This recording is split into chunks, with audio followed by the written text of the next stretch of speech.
All right, we're going to talk about the basics of an arithmetic sequence. So first off, let's start off with what is an arithmetic sequence? The key word there is arithmetic. Now what that means is the difference between terms is constant. By constant, meaning that difference is always the same. And I'll show you an example, kind of what exactly that means. The other thing, when we think about an arithmetic sequence, we can write rules for it. So when we've been writing rules earlier, it's a little bit tougher. Arithmetic sequences follow a certain form or pattern. What it is an equals a1 plus parentheses n minus 1 times d. Now there's two important pieces over there. A1 represents the first term. So that's one key piece we really want. We want to know what the first term is. The other thing that's important there is D, and that is the common difference. Now this is going to be huge. Anytime we're talking about finding a rule for an arithmetic sequence, we should be thinking of this. And we're always going to involve this formula. So you'll see me write this down often. So let's look at some examples. And my next piece here says, which of the following is an arithmetic sequence? Now remember, the difference between terms is constant. So what I'm looking for there is, as I go from one term to the next, how did I change? Did I add a number, subtract a number, what? So going from 12 to 6, we subtracted 6. Going from 6 to 0, we subtracted 6. See how those are the same? And we're talking about this difference needs to be constant. 0 to negative 6, we subtracted 6. Negative 6 to negative 12, we subtracted 6. So going from one term to the next, we always subtracted 6. Because of that, that makes this an arithmetic sequence. Now, when I was talking about these pieces over here saying the first term, just, so you kind of see what's going on. The first term here would be 12. So in this case, this would be 12. The common difference, notice how we subtracted 6 every single time, so you see a negative 6 there.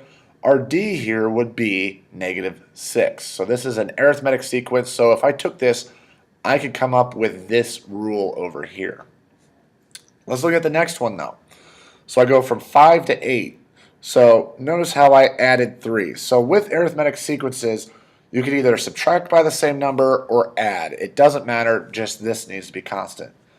But as I go from 8 to 13, to get up to 13, I have to add 5.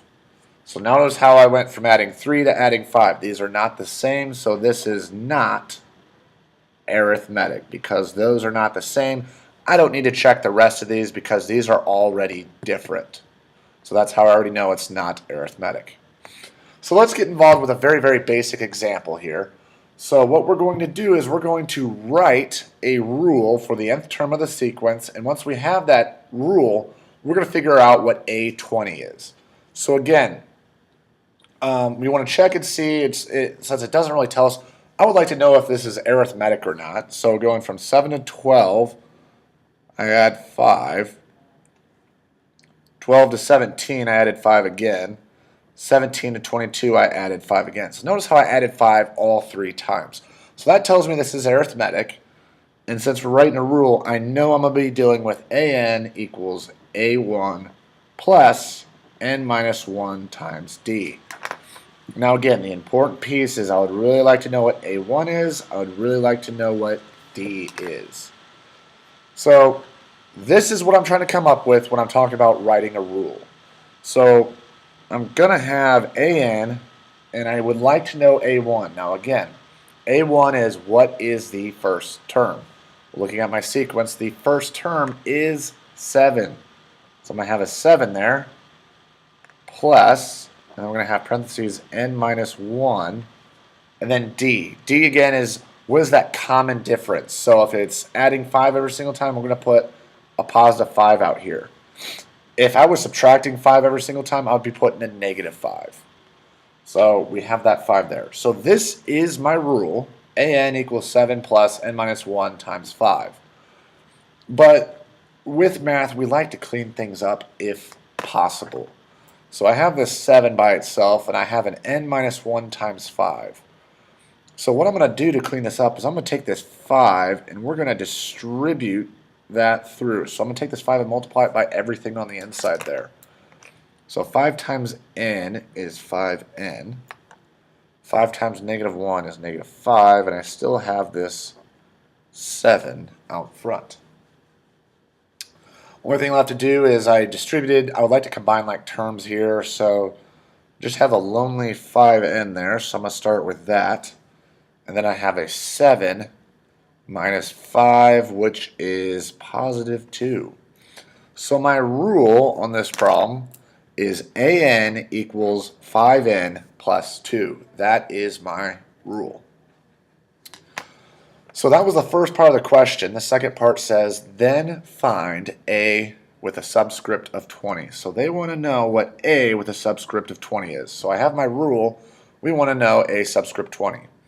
Well, notice how my n there, since that's a subscript, is now 20. So my n is 20. So on the right side of this formula, since my n changed to a 20, I'm going to change my n to a 20. So we're going to have 5 times 20 plus 2.